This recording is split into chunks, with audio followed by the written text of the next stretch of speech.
va a ser el cierre de esa etapa que él corre en esta gran carrera de relevos para que se cumpla el protoevangelio, para que venga el mediador, el sustituto, el Mesías. Y el papel de Jacob es importantísimo. La semana pasada nosotros veíamos cómo precisamente en Peniel él nace de nuevo, él tiene ese encuentro con el ángel y él, como lo dice él mismo, es librada su alma. Pero vamos a ver qué sucede desde el momento en que él parte de Peniel. Vamos a ver en esta diapositiva. Hoy lo que vamos a ver, hoy el recorrido maravilloso que vamos a tener es el siguiente. Su recorrido entre Peniel hasta Egipto. De hecho, vamos a abarcar hoy, que el Señor nos ayude, los que tuvieron la oportunidad de ver las diapositivas, se dieron cuenta que la fracción de las escrituras que vamos a estudiar hoy es desde Peniel, todos los eventos que sucedieron en la vida de Jacob, hasta que él muere precisamente en Egipto y le da ciertas directrices a José y al resto de sus hijos. Entonces es muy importante que entendamos cuál es el tema que vamos a tocar hoy. Génesis capítulo 48, verso 15 al 16, hoy vamos a hacer de nuevo lo que hice la clase pasada, vamos a comenzar por el final. Miren cómo va a terminar todo esto.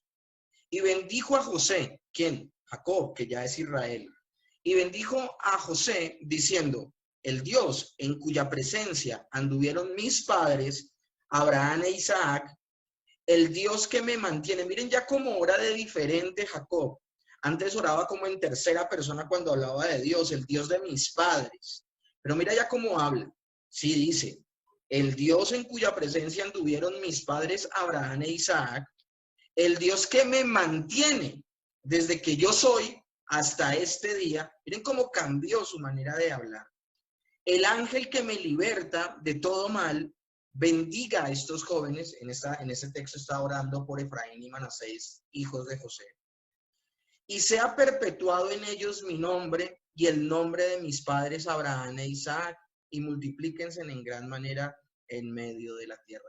Este pasaje me llamó poderosamente la atención porque él ora y nombra desde que su alma fue librada hasta ese día que está orando ya viejo, lleno de días, ya ciego, en Egipto. Entonces va a ser maravilloso lo que vamos a ver el día de hoy. El tema del día de hoy es Jacob y la madurez espiritual. La necesidad que hay no solamente de que el creyente nazca de nuevo, sino que madure, crezca en la fe. No solo se trata de nacer de nuevo, sino también de crecer. Jacob debía ver con otros ojos su realidad. Debía cumplirse en él, Hebreos capítulo 11, y ser un hombre de fe, así como lo fue Abraham y como tuvo que aprender a hacerlo Isaac. Las consecuencias del engaño de Jacob en esta clase las vamos a seguir viendo. Vamos a ver cómo le sigue pasando factura el hecho de él haber engañado, le sigue pasando factura y gente muy cercana a él, no solo su esposa, sus hijos. Vamos a ver cómo él sigue cayendo presa del engaño, el Señor tratando su carácter. Y también vamos a ver cómo ese nuevo carácter que se le da en Peniel, suscitado precisamente con el encuentro del ángel, debe evidenciarse en cada momento de su vida, en cada desafío. Él desde Peniel no tiene una vida perfecta, como todos nosotros, como todos los creyentes. Él durante este peregrinaje temporal va a perfeccionar Dios con cada situación que él viva su carácter, pero la perfección solo la alcanzaremos hasta la glorificación. A mí me llama la atención, la gente conoce mucho el capítulo de Hebreos, capítulo 11, y hasta la gente se lo debe saber de memoria. Es pues la fe, la certeza de lo que se espera y la convicción de lo que no se ve. Ese texto, mis hermanos, no nos diría nada si lo desligamos de todo el capítulo 11. Y de hecho, por mucho tiempo yo lo hice, por mucho tiempo yo solo citaba Hebreos 11:1, no más. O sea, solamente citaba eso y lo desconectaba de todo el capítulo. Y es un sendo error.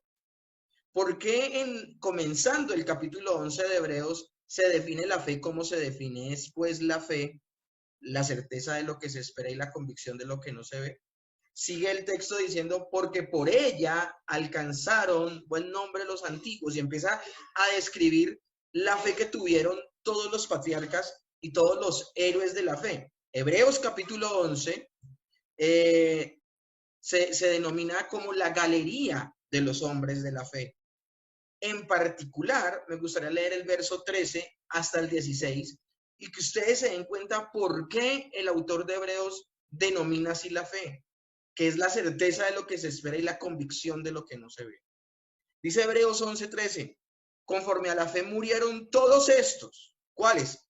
Todos los que ha nombrado el capítulo 11 de Hebreos. Todos los que ha nombrado el capítulo 11. Dice, conforme a la fe murieron todos estos sin haber recibido lo prometido, sino mirándolo de lejos y creyéndolo y saludándolo y confesando que eran extranjeros y peregrinos sobre la tierra. Mis hermanos, Dios le prometió a Abraham un hijo y se lo dio. ¿A qué está haciendo referencia este pasaje cuando dice que todos murieron sin haber recibido lo prometido? Se está refiriendo precisamente a esa ciudad celestial. Presten atención, porque lo que estos dicen claramente dan a entender que buscaban una patria. Pues si hubiesen estado pensando en aquella de donde salieron, ciertamente tenían tiempo de volver, pero anhelaban una mejor. Esto es una patria celestial, por lo cual Dios no se avergüenza de llamarse Dios de ellos, porque les ha preparado una ciudad.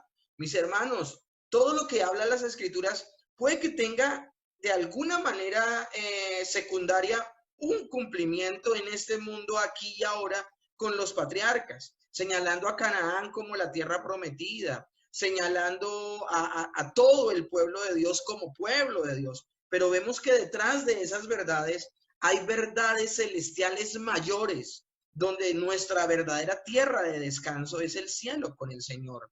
Y el verdadero pueblo de Dios son aquellos que nacen por la fe. Entonces esto es importantísimo que lo tengamos en cuenta. Jacob tiene que aprender a ver no lo que tiene delante de sus ojos, sino a ver las cosas que no se ven, como dice también el Nuevo Testamento, las que son eternas, porque las que ve son temporales. Entonces esto es muy importante que lo tengamos en cuenta. De hecho, va a haber un texto que lo voy a citar solo hasta el final, pero que me gustaría traerlo a colación en este preciso momento, y es este. Dice que por el uso los sentidos espirituales son ejercitados. Por el uso los sentidos espirituales son ejercitados. Ahora, ese texto lo habla en cuanto a tener comunión con Dios, en cuanto a tener tiempos con Dios, en cuanto a tener contacto con su palabra, en cuanto a vivir una vida en santidad. Todo este tipo de cosas nos llevan a desarrollar nuestros sentidos espirituales, a poder discernir entre lo bueno y lo malo, y también poder discernir entre lo temporal y lo eterno. Eso es lo que vamos a ver el día de hoy, ese crecimiento que tiene Jacob en su vida. Y como les digo, ojalá tengan una Biblia a la mano, porque ustedes van a poder hacer esta tarea, y es que ustedes, a medida que yo vaya pasando las diapositivas, ustedes vayan pasando también la Biblia. Hay una guía así. Para que ustedes vean que voy a estar nombrando todos los eventos que se suscitaron en el orden que aparece en las Escrituras. Y lo primero que vamos a abordar, mis hermanos, inmediatamente después de Peniel, lo que nombra la Escritura es la deshonra de Dina. Jacob no solo tuvo a los 12 hijos que nombré en la clase pasada, que más adelante los voy a volver a mencionar, con sus 2 esposas y sus 2 concubinas, tuvo 6 hijos varones con Lea, tuvo 2 hijos varones con Raquel. Ahora, con Raquel solo tuvo 2 hijos y no más. Con Bila también tuvo 2 hijos y con la otra sierva, que ahorita se me escapa el nombre, tuvo otros 2 hijos. Ahí están las 12 tribus de Israel. Pero hablando particularmente con Lea, también tuvo una hija, y esta hija se llama Dina. Vamos a ver qué pasó con Dina. Dice Génesis capítulo 34, verso 5. Pero oyó Jacob que Siquem había amancillado a Dina, su hija. Y estando sus hijos con sus ganados en el campo, cayó Jacob hasta que ellos viniesen. Imagínense que sucede algo con Dina y lamentablemente Jacob no hace algo al respecto de manera inmediata.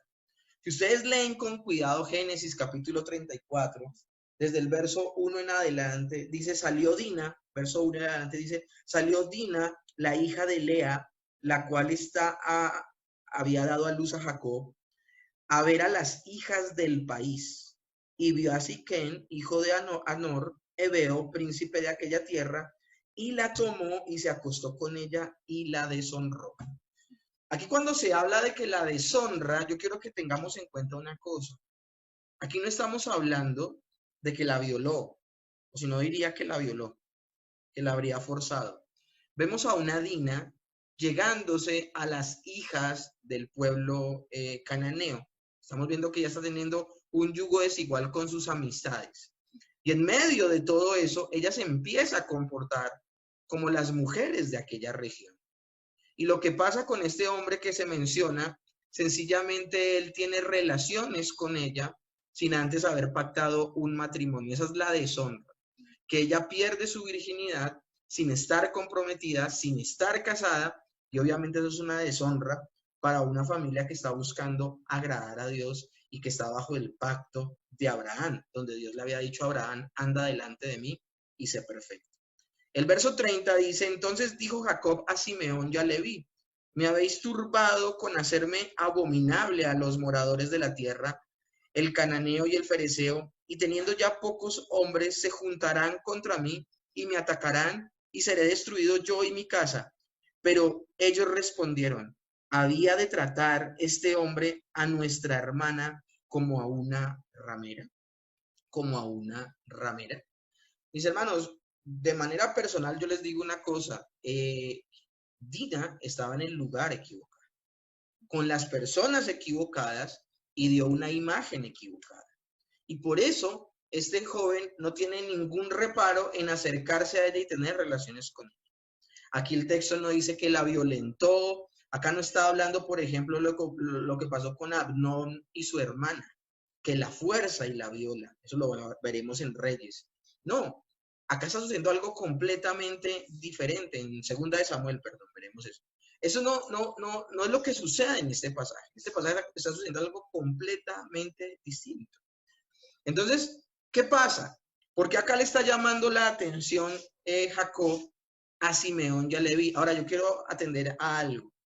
Cada vez que Jacob no se comporte de manera correcta, la escritura lo va a llamar Jacob. Esto me parece interesante. Lo mismo sucede, por ejemplo, con Pedro. Cada vez que Pedro hace algo correcto, el Señor Jesús lo llama Pedro. Pero cada vez que él hace algo incorrecto, le llama Simón, hijo de Jonás. Está como diciendo, ay. Y esto de los nombres en la Biblia es muy diciente. Que el Señor le haya cambiado el nombre a Jacob es que le cambió su naturaleza. Así cuando el Señor le cambia el nombre a Simón por Pedro, Simón es rama endeble, mientras que Pedro es piedra. Lo mismo está pasando con Jacob. ¿Qué pasa con Jacob? Jacob no toma cartas en el asunto de manera inmediata. Él tiene miedo, si ustedes se dan cuenta en este verso 30, que ya Simeón y Leví ya hicieron algo que ya se los voy a contar a continuación. ¿Qué hicieron ellos? Ellos no iban a quedarse quietos ante la deshonra de su hermana, ante la burla de estas personas, que si les soy sincero, este hombre la embarra por afanado, la embarra porque se acuesta con ella y luego de haber tenido relaciones con ella, va y le dice a su papá, yo quiero tomarla por mujer. O sea, él no quiere aprovecharse de ella y abandonarla. No, él sencillamente, él sí quiere tomarla por mujer. Y le dice a su papá, ve y pídemela al papá de ella, pídele a la familia de ella que yo quiero casarme con ella. Como Jacob se mantiene al margen de la situación, el papá de este joven no habla con Jacob, sino habla, escúchenme bien, con los hermanos de Dina, en este caso con Simeón y Leví. Y ellos los engañan y les dicen, sí, listo, no hay problema, pero es que ustedes son incircuncisos. Eso es lo tremendo del asunto que yo les tengo. Si queremos tener éxito con la clase del día de hoy, me toca resumirles a ustedes las historias, o si no, aquí nos vamos a quedar. Ellos le dicen que se circunciden, porque la hija, la hermana de ellos no se puede casar con gente incircuncisa. De hecho, el mismo hecho de que Dina tenga relaciones con un incircunciso, o sea, no tiene nombre ni presentación. Acuérdense de cómo Abraham se ha cuidado de no emparentar con los cananeos. Isaac nuevamente lo hace con Jacob. Y ahora Jacob tiene sendo vacío y sucede esta situación y no hace nada al respecto. Ahora, el papá del joven que se llega a Dina quiere casarse con ella. Y lo que hacen Simeón y Leví es engañarlos y decirles, listo, no hay problema, circuncídense. Y ellos se circuncidan siendo ya personas mayores de edad, siendo personas grandes. Y dice la escritura que en el cuarto día, que es cuando más duele la circuncisión, vinieron y atacaron a ese campamento y mataron a todos los varones de ese lugar. Ese es Simeón y ese es Leví. Ellos nunca tuvieron en el corazón entregar a su hermana porque sabían que ya no podían emparentarse con un cananeo. Los engañaron y actuaron de manera sanguinaria. Esta situación marcaría de por vida a estos jóvenes. Esta situación marcaría de por vida a estas jóvenes. Jacob es llamado cada vez que cae en la debilidad de su carácter Jacob. Dios le había prometido no dejarlo nunca. El Dios que lo protegió de Esaú y que lo protegió de Labán, también lo protegería de los cananeos. Pero él se abstiene de tomar cartas en el asunto ante la deshonra de Dina porque no quiere meterse en problemas diplomáticos con los cananeos. Lastimosamente sus hijos actúan a sus espaldas. Miren, el engaño le sigue pasando factura. Ya no solo se cuenta el engaño de Labán y el de Raquel, sino ahora se suma el de sus hijos. Y no sería la única vez que lo engañarían, pues en lo concerniente a José, también lo engañarían diciéndole que José ha muerto, se lo devoró una fiera y le traen las vestiduras. La situación de Dina era delicada. Israel no podía emparentar con una tribu cananea, pero Jacob guardó silencio y eso enfureció a sus hijos. Un comportamiento muy pasivo para un peligro tan inminente. Inminente como que emparentar con gente que no estaban bajo el pacto de Abraham. Las acciones de Leví los marcarían de manera definitiva el resto de su vida. Van a darse ustedes cuenta la oración que hace el Señor, Jacob, ya siendo Israel en Egipto por las 12 tribus, cuando ora por Simeón y Leví, les va a recordar ese acontecimiento. Luego de la deshonra de Dina, en el capítulo 35 sucede esto que hablamos 8 días atrás. Dijo Dios a Jacob, levántate y sube a Betel y quédate allí, y haz allí un altar al Dios que te apareció cuando huías de tu hermano Esaú. Entonces Jacob dijo a su familia y a todos los que estaban con él, quitad los dioses ajenos que hay entre vosotros y limpiaos y mudad vuestros vestidos. Y levantémonos y subamos a Betel y haré allí altar al Dios que me respondió en el día de mi angustia y ha estado conmigo en el camino en el que he andado. Así dieron a Jacob todos los dioses ajenos que había en poder de ellos y los arcillos que estaban en sus orejas, y Jacob los escondió debajo de una encina que estaban junto a Siquem. Mis hermanos, Jacob de alguna manera reflexiona y cae en cuenta de una situación delicada como la de Dina. O sea, ¿por qué ella le llamó tanto la atención el pueblo cananeo? De hecho, ¿cuántos al interior del pueblo pueden estar siendo seducidos de alguna manera u otra por Canaán? Entonces, por esa razón, él toma determinaciones, toma cartas en el asunto, pero no por iniciativa propia.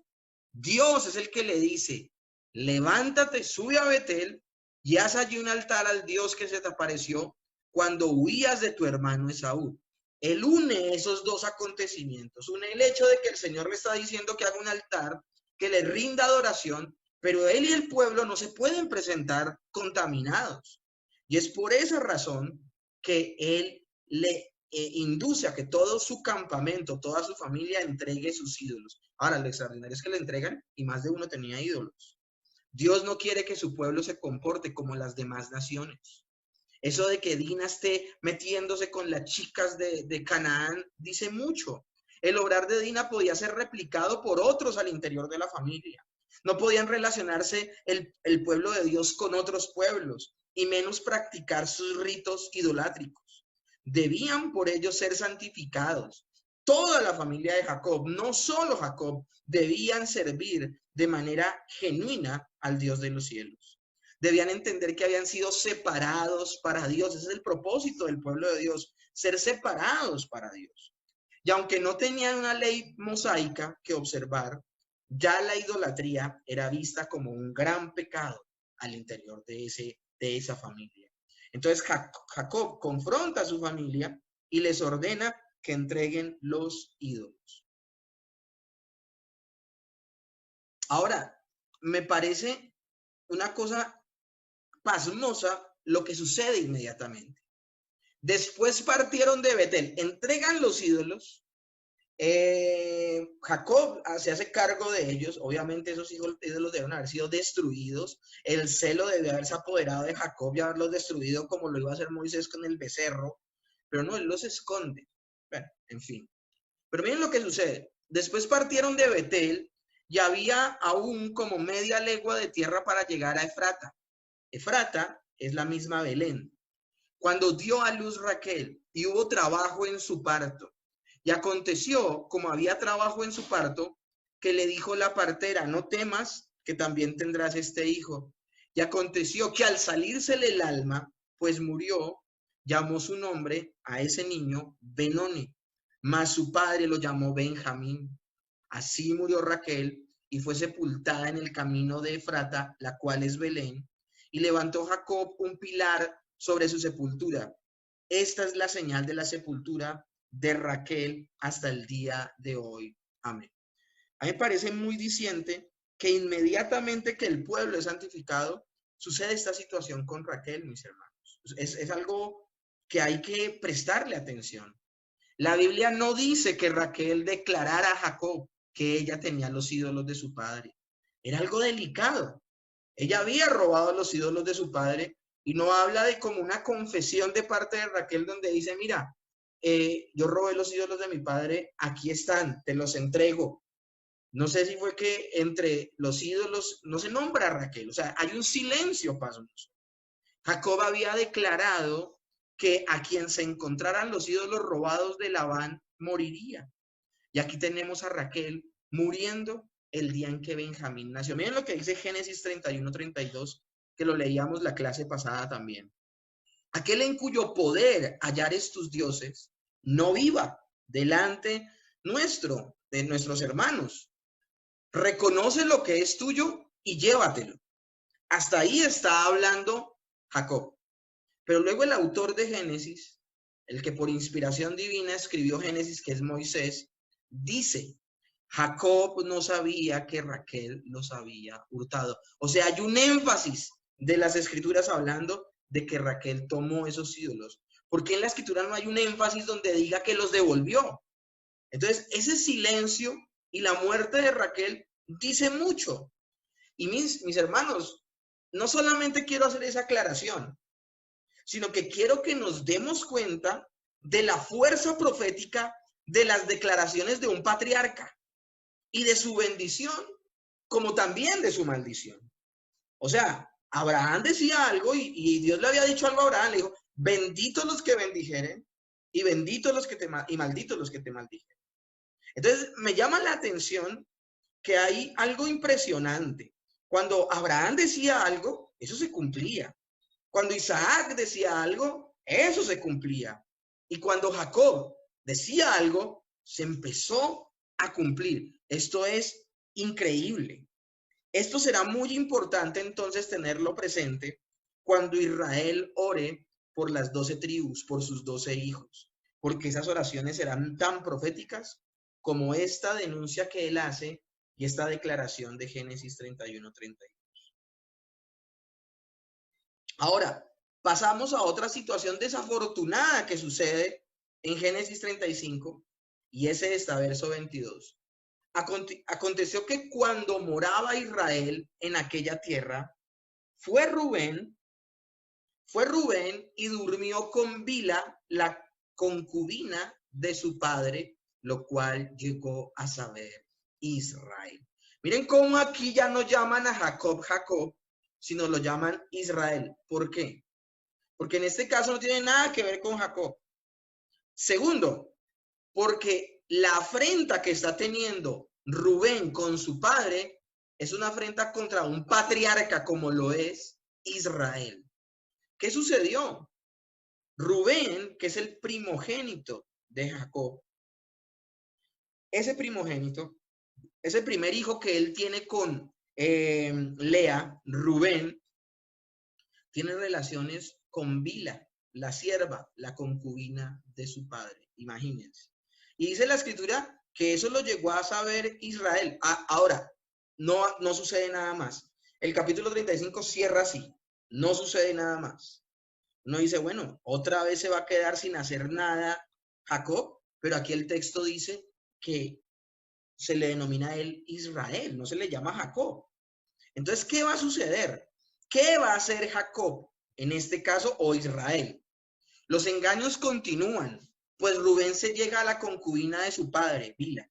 Es que con Bila tuvo 2 hijos, Jacob. O sea, esa mujer es intocable, nadie más la puede tocar. De hecho, cuando vayamos a hablar sobre Éxodo y veamos en Levítico y en Números las leyes acerca de la sexualidad, se va a impedir que los hijos vean la desnudez de su padre.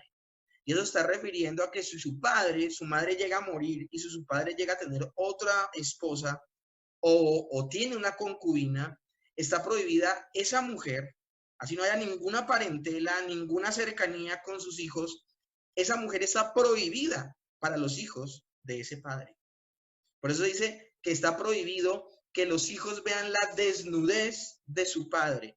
La desnudez de su padre es un término para referirse a su esposa y tener relaciones con ella.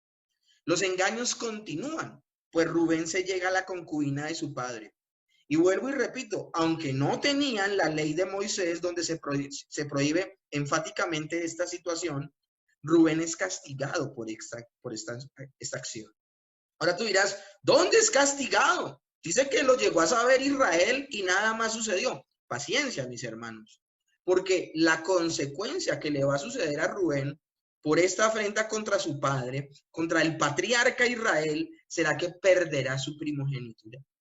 Él es el hijo mayor de Jacob. Aquí la cuestión es esta, mis hermanos. ¿Cómo va a ser Jacob para saber de sus 12 hijos, a través de cuál de esos 12 hijos vendrá el descendiente prometido? No podemos seguir perdiendo de vista, no podemos perder de vista más bien que nuestro propósito con este estudio es el Mesías. ¿Cómo iba a saber Jacob? Él tenía que orar por las 12 tribus de Israel, por sus 12 hijos. Y el Señor le mostraría de manera evidente lo que no es tan evidente. Y es a través de quién vendrá. Ahora, la primera situación es que en un acto pecaminoso de su hijo, Rubén pierde su primogenitura. No será él quien dirija a sus hermanos. Ni siquiera ese privilegio será otorgado a José. José tendrá un papel importante en todos estos eventos, en todos esos acontecimientos, sino que esa primogenitura, ese liderazgo será entregado a Judá. Aquí se está dando curso entonces al camino del cumplimiento del protoevangelio de Génesis 3:15. Judá será levantada, de Judá será levantada la descendencia de la cual vendrá el Mesías.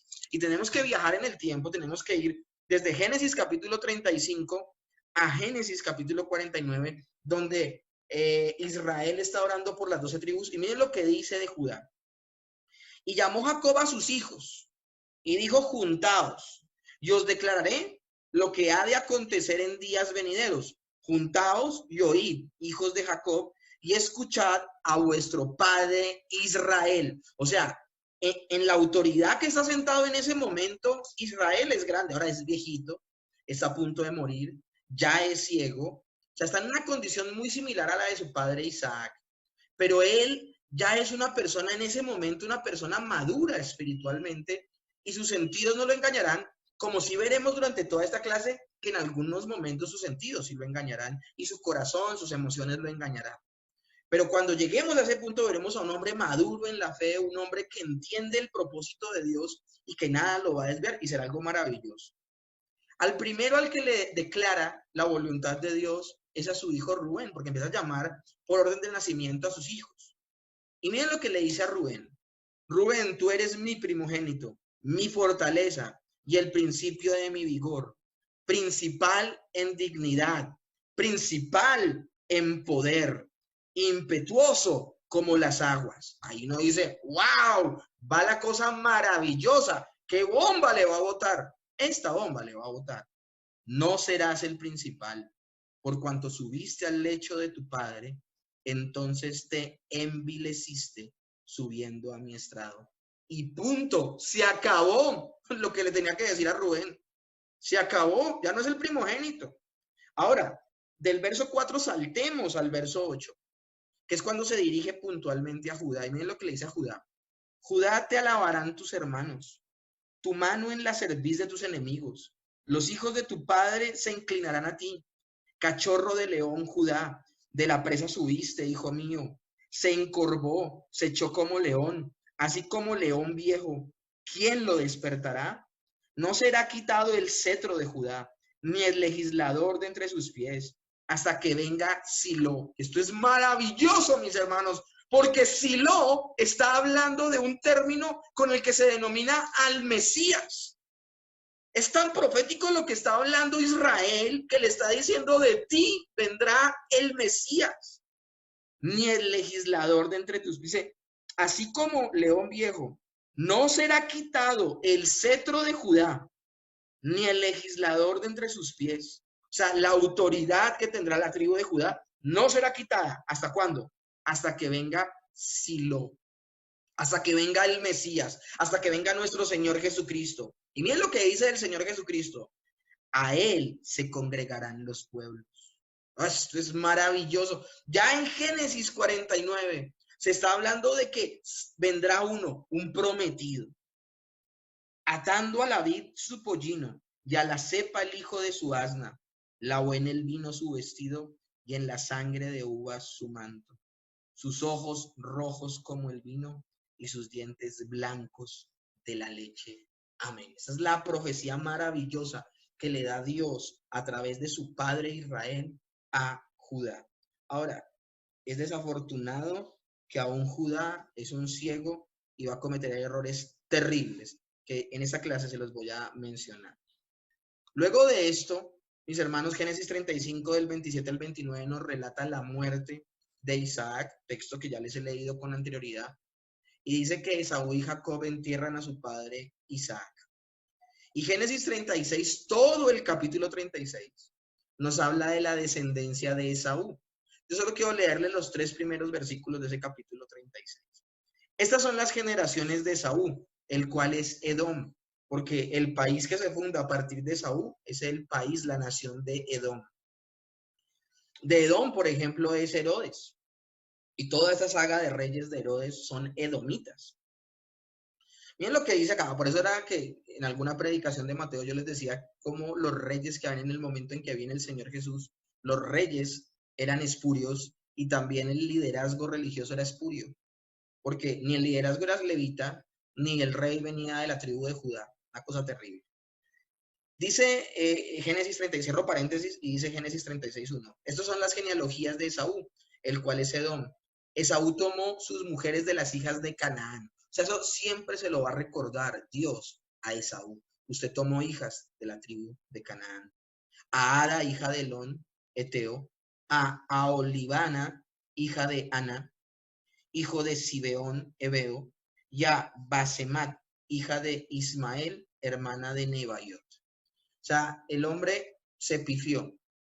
Él no había sido elegido por el Señor y miren, la forma en que él descuidó con quién iba a tener su descendencia. Algo terrible. Ahora, dice más adelante que cuando hablamos de Basemat, hija de Ismael, hermana de Nebaiot, él toma esa esposa de su hermano, de su familiar cercano Ismael. Recuerden que Ismael es hermano de Isaac. Y toma como esposa una prima, pero la toma como para congraciarse con su papá, pero aún en eso acertó. Lo tremendo del asunto, mis hermanos, es que luego de que esto sucede, luego de que el Señor nos deja claro la descendencia de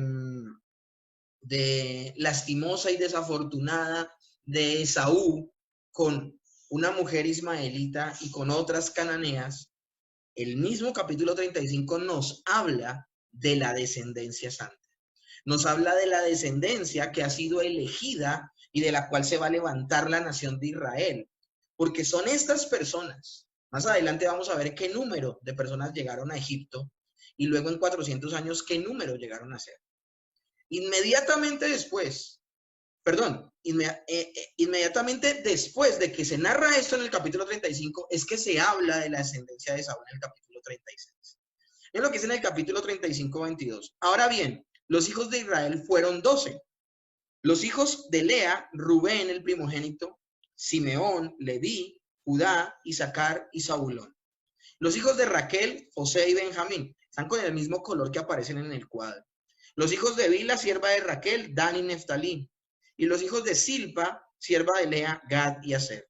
Estos fueron los hijos de Jacob que le nacieron en Padán Aram.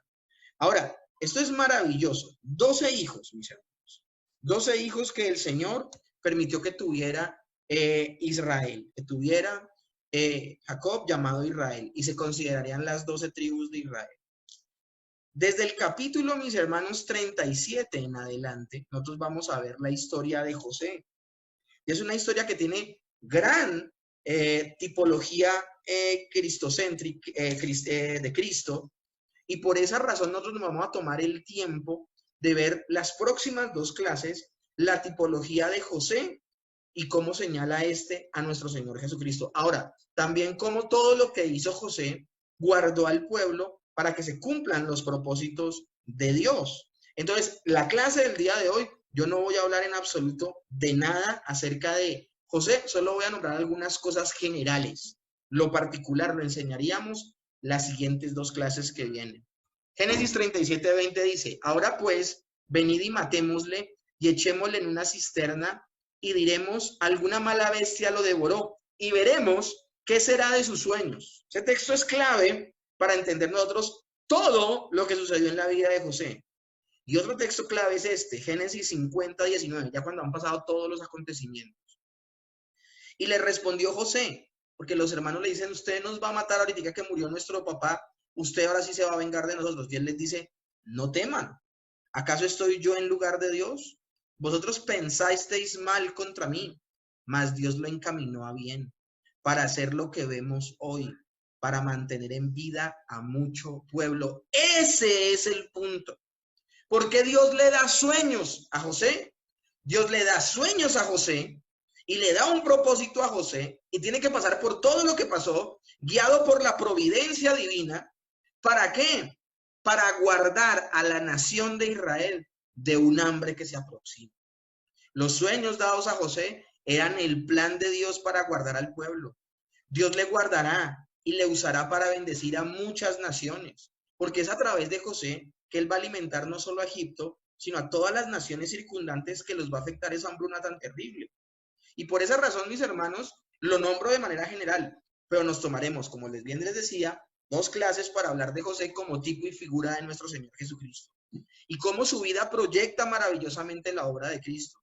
Y también haremos la transición natural de Génesis al Éxodo a través de la historia de José. A partir de esta historia entraremos ya en la recta final de lo que es Génesis. Es a partir de aquí que un pueblo de tan solo 70 personas se levantará y será numeroso y será considerado y llamado la nación de Israel. 400 años, hermanos, bastará para que las 12 tribus vean cumplida la promesa de ser una gran nación, la cual Dios le había dicho a Abraham, a Isaac y a Jacob.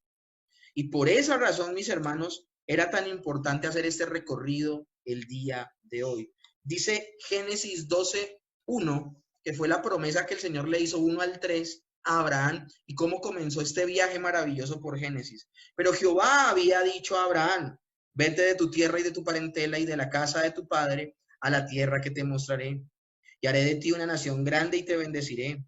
Y engrandeceré tu nombre y serás bendición. Bendeciré a los que te bendijeren y maldeciré a los que te maldicen.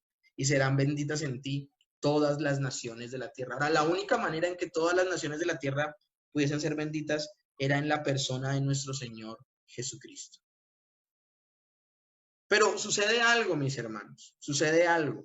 Nosotros tenemos que tener en cuenta una cosa. Yo aquí les estoy nombrando acontecimientos y que el pueblo llegó a Egipto y todo esto y Jacob va a habitar, porque estaba hablando puntualmente de la historia de José. La historia de José comienza desde el capítulo 37 de Génesis hasta el capítulo 48, 49. Bueno, termina todo Génesis en Egipto. Y lo tremendo del asunto, mis hermanos, es que comienza la historia de José en el capítulo 37 y todo el capítulo 37 habla de la historia de José y habla de cómo aún en esa historia está involucrado Judá. Pero en el capítulo 38 habla de algo que particularmente pasa solo con Judá. Y tengo que leérselos completo. Dice así la historia. Aconteció en aquel tiempo que Judá se apartó de sus hermanos y se fue a un varón adulamita que se llama Hira. Y vio allí Judá la hija de un hombre cananeo, la cual se llama Súa, y la tomó y se llegó a ella. Y ella concibió y dio a luz un hijo y llamó su nombre También tuvo otro hijo que se llamó Onán. Y volvió a concebir y dio a luz un hijo que se llamó Sela. Y mis hermanos, aquí tengo que tomar un respiro y decir, ¿en qué estaba pensando Judá? Miren todo lo que ha sucedido, lo que sucedió con Dina, todo lo que el Señor guardó a través de Abraham para la esposa de Isaac, todo lo que sucedió para que Jacob tomara una esposa correcta, todo lo que sucedió con Esaú, todo lo que sucedió, vuelvo y les repito, con Dina, todo lo que ha pasado, donde se nos ha mostrado lo importante de que se guardaran de escoger con quién emparentaban. Y miren, que se equivoque cualquiera, Pero ¿quién se está equivocando aquí? Se está equivocando Judá, el que fue elegido, el que fue escogido. A través de él vendría el Mesías. Y dice la palabra de Dios desde el verso 6. Después Judá tomó mujer para su primogénito la cual se llamaba Tamar. Y mis hermanos, esta mujer es la protagonista de esta historia, ni siquiera Judá. Y el primogénito de Judá, fue malo ante los ojos de Jehová. Obvio, era cananeo. Y le quitó Jehová la vida. Entonces Judá dijo a Onán, llégate a la mujer de tu hermano y despósate con ella y levántale descendencia a tu hermano. Mira, a mí me parece tan maravilloso esto. Esta gente no tenía la ley de Moisés, pero la ley de Dios ya estaba grabada en sus corazones. Más adelante en la ley de Moisés se hablaría de esto y se volvería una ley. Y se llama la ley del levirato, que es donde se le levanta descendencia al difunto hermano. La idea era que se casaba el hermano con la esposa del difunto, de su hermano difunto. Y el primer hijo que tuviera no iba a ser el hijo de él, sino el hijo del hermano difunto para levantarle descendencia a su hermano fallecido. Eso luego se iba a volver ley en la ley de Moisés. Esto es increíble y maravilloso. Ahora, tengo que explicarles esto por qué razón. Porque eso se hacía para que no desapareciera el nombre del difunto de la faz de la tierra. Pero por otro lado, mis hermanos, se hacía, escúchenme bien, y era una ley, o sea, era una obligación. Ahora esta gente es cananea. Esta gente no temía a Dios. Y miren lo que sucede. Primero que todo, el primogénito era malo ante los ojos de Jehová. Y el Señor lo mata, o sea, desaparece. Ahora, sabiendo Onán, verso 9, que la descendencia, ese primer hijo que él iba a tener, no sería suya, sucedió que cuando llegaba a la mujer de su hermano, vertía en tierra por no dar descendencia a su hermano. Es decir, él evitaba dejar embarazada a su esposa, a su mujer. Y desagradó en ojos de Jehová lo que él hacía, y a él también le quitó la vida. 0 iban 2.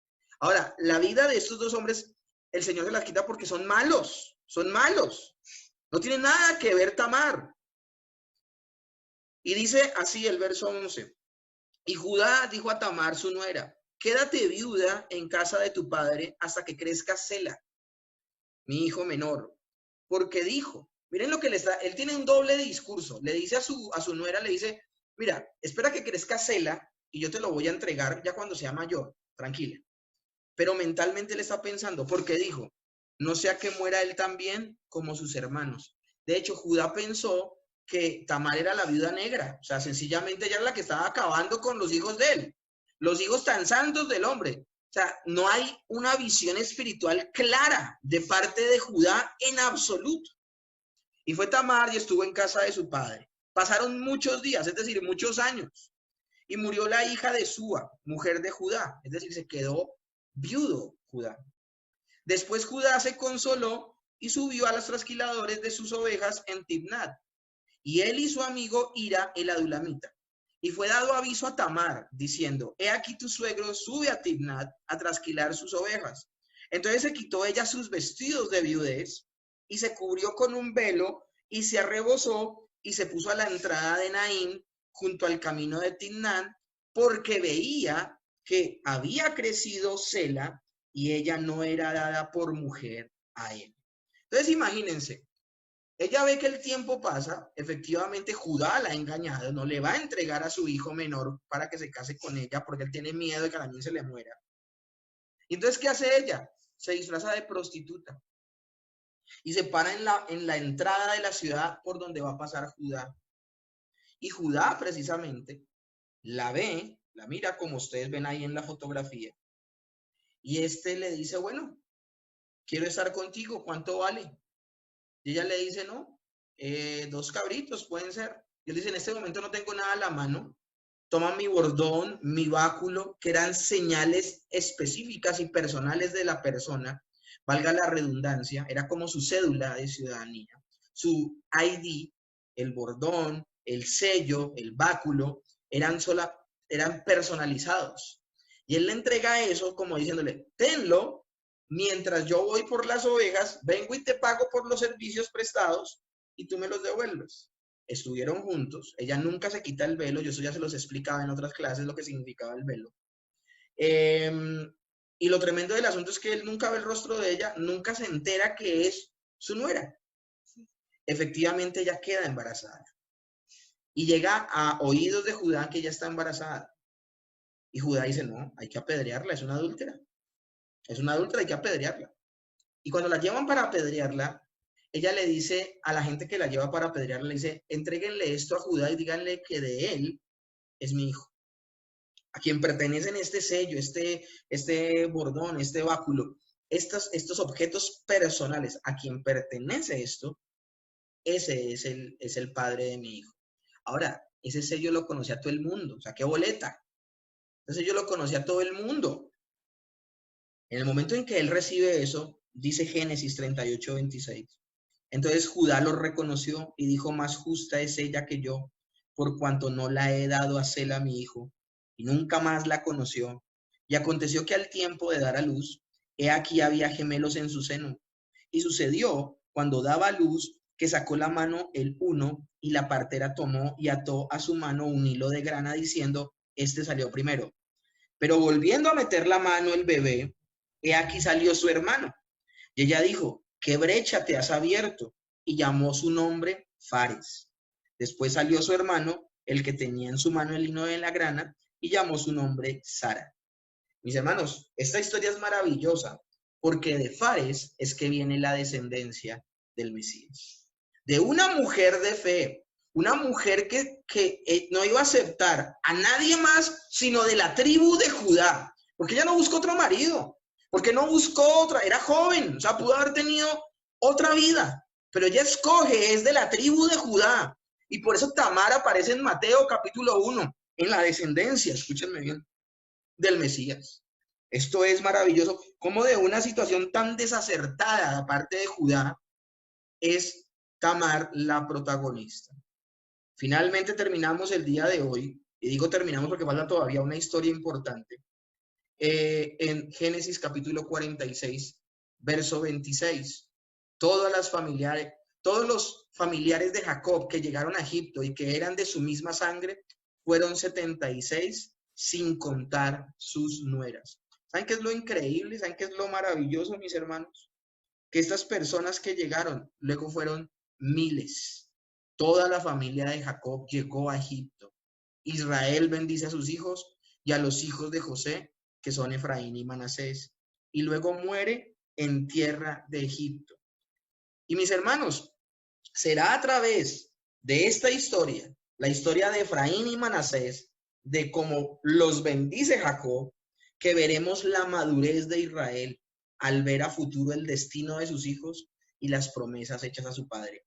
De hecho, con esta historia que vamos a terminar la clase del día de hoy, mis hermanos, vamos a ver cómo Israel escribe otra historia muy diferente a la de su padre Isaac, porque él está en una situación muy similar a la de su padre Isaac, dice Génesis 48:10. Y los ojos de Israel estaban tan agravados por la vejez que no podía ver. Les hizo pues acercarse, ¿a quiénes? A Efraín y a Manasés, que los había traído José, como lo ven en la fotografía, para orar por ellos. Les hizo pues acercarse a él, y él les besó y les abrazó. Y dijo Israel a José: no pensaba yo ver tu rostro. ¿Y por qué decía él eso? Porque él lo tuvo por muerto. Jacob pensó que José había muerto, lo engañaron sus hijos por muchos años, por 13 años, y luego se da cuenta que él está vivo y que está cumpliendo el propósito de Dios. Entonces, por eso es que dice Israel: no pensaba yo ver tu rostro, y he aquí Dios me ha hecho ver también a tu descendencia. Entonces José lo sacó de entre sus rodillas y se inclinó a tierra. Pero miren cómo el pasaje llama aquí a Jacob. No lo llama Jacob, lo llama Israel. Y miren por qué lo llama de esta manera. Entonces José saca a sus dos hijos, a Efraín y a Manasés, de entre sus rodillas y se inclina a tierra. Y los tomó José a ambos. Efraín a su derecha, es decir, a la izquierda de Israel, y Manasés a su izquierda, es decir, a la derecha de Israel. Aquí voy a llamar a Elisa para que me ayude. La derecha de Israel es la izquierda, donde estaba puesto uno de los chicos, y el otro a su derecha, a su izquierda, es decir, a la derecha de José. Es diferente la manera en que lo ve José a la manera en que lo ve Israel. No solo de manera visual, nombro esto, sino aún de manera profética, porque José acomoda deliberadamente a sus hijos y pone a su hijo mayor en la mano derecha de su padre y a su hijo menor en la mano izquierda. Ahora, no está haciendo nada malo, no está haciendo nada que esté incorrecto, porque culturalmente es así. La mayor bendición reposaba sobre el mayor y la menor bendición sobre el menor. No hay problema con eso. Entonces Israel extendió su mano derecha y la puso sobre la cabeza de Efraín. Es decir, no hace esto, sino cruza las manos. Él es ciego, acuérdense. Entonces puso, escúchenme bien, su mano derecha sobre la cabeza de Efraín, que era el menor, y su mano izquierda sobre la cabeza de Manasés, que era el mayor, el primogénito. ¿Sobre quién va a reposar la mayor bendición? Sobre el menor. Se está repitiendo exactamente lo mismo que sucedió con Isaac, pero en esa oportunidad a él no le va a costar aceptarlo, como Isaac sí le costó. Y de hecho, a pesar de que es ciego, él está viendo el propósito de Dios. Y aunque él no ve, la tiene clara. Y a pesar de que José ha tenido sueños de Dios, y a pesar de que, mejor dicho, ha sido tremendo protagonista y cree saberlas todas, en ese punto él no ve claramente la voluntad de Dios. Y dice, y bendijo a José diciendo: el Dios, ya tiene las manos puestas, ¿no? Y comienza a orar Israel. Y bendijo a José diciendo: el Dios en cuya presencia anduvieron mis padres Abraham e Isaac, el Dios que me mantiene desde que soy hasta este día. Miren aún cómo ora de diferente Israel. Ya no ora en tercera persona de Dios, ya la ora en primera persona. O sea, mi Dios, el ángel que me libertó de todo mal, bendiga a estos jóvenes y sea perpetuado en ellos mi nombre y el nombre de mis padres Abraham e Isaac, y multiplíquese en gran manera en medio de la tierra. Esta oración es re importante porque los dos hijos, escúchenme bien, de José iban a ser parte de las 12 tribus de Israel. Eso es increíble, eso es maravilloso. Y dice, pero viendo José, y por eso está en verde, y viendo José que su padre ponía la mano derecha sobre la cabeza de Efraín, le causó esto disgusto. Y asió de la mano de su padre. Miren esta irreverencia. Miren cómo el Señor también tenía que enseñarle cosas a José. José en ese momento es gobernador de Israel. José en ese momento es el segundo después de Faraón. O sea, tiene un poder tremendo. Todo sueño que tenía el panadero, el copero, sueños que él había tenido, él veía no solamente el sueño, sino la interpretación. Un hombre completamente usado por Dios. Pero Dios, a quien le place mostrarle sus cosas, se las muestra, y a quien no le place, no se las muestra, a pesar de que sí le haya mostrado otras, como a José. Pero José, encumbrado por todo lo que ha hecho de parte de Dios, viendo José que su padre ponía la mano derecha en la cabeza de Efraín, le causó esto disgusto. Y asió de la mano de su padre, la tiene en la cabeza de su hijo y se la quita, para cambiarla a la cabeza de Efraín, hacer el cambio de manos. Y dijo José a su padre: no así, padre mío, porque este es el primogénito, pon su mano derecha sobre su cabeza. Él asumió que ese error era por su ceguera. Ahora, miren la respuesta de Israel. Uno dice, no, mejor dicho, va a descender fuego y va a consumir a José. No, mas su padre no quiso y dijo: lo sé, hijo mío, lo sé. También él vendrá a ser un pueblo y será también engrandecido, pero su hermano menor será el más grande que él. Y su descendencia formará multitud de naciones. Y los bendijo aquel día diciendo: en ti bendeciré Israel, diciendo: hágate Dios como a Efraín y como a Manasés. Y puso a Efraín antes que a Manasés. Y dijo Israel a José: he aquí yo muero, pero Dios estará con vosotros y os hará volver a la tierra de vuestros padres. Y yo te he dado a ti una parte más que a tus hermanos, lo cual tomé yo de mano del amorreo con mi espada y con mi arco. Amén. Primero que todo, Dios le da una parte doble a José en la heredad de todos sus hijos, porque Efraín y Manasés van a entrar a ser parte de las 12 tribus de Israel. Esto es maravilloso. José no va a aparecer, no va a aparecer la tribu de José, va a aparecer la tribu de Efraín y la tribu de Manasés. Ustedes lo van a ver. Lo tremendo del asunto es esto, mis hermanos. Lo tremendo es cómo termina la oración, la cual dice: yo te he dado a ti una parte más que a tus hermanos, la cual yo tomé de mano del amorreo con mi espada y con mi arco. ¿Dónde está el jovencito que habitaba en tiendas? ¿Dónde está? ¿Se acuerdan cuando comenzamos la historia de Jacob? Que Jacob habitaba en tiendas mientras su hermano Esaú salía a cazar con arco y con espada. Jacob tuvo que demostrar que era un patriarca digno de confianza. El carácter de Jacob había sido formado y por eso termina esta maravillosa historia llamándole Israel. Por eso no se llaman las 12 tribus de Jacob, sino las 12 tribus de Israel.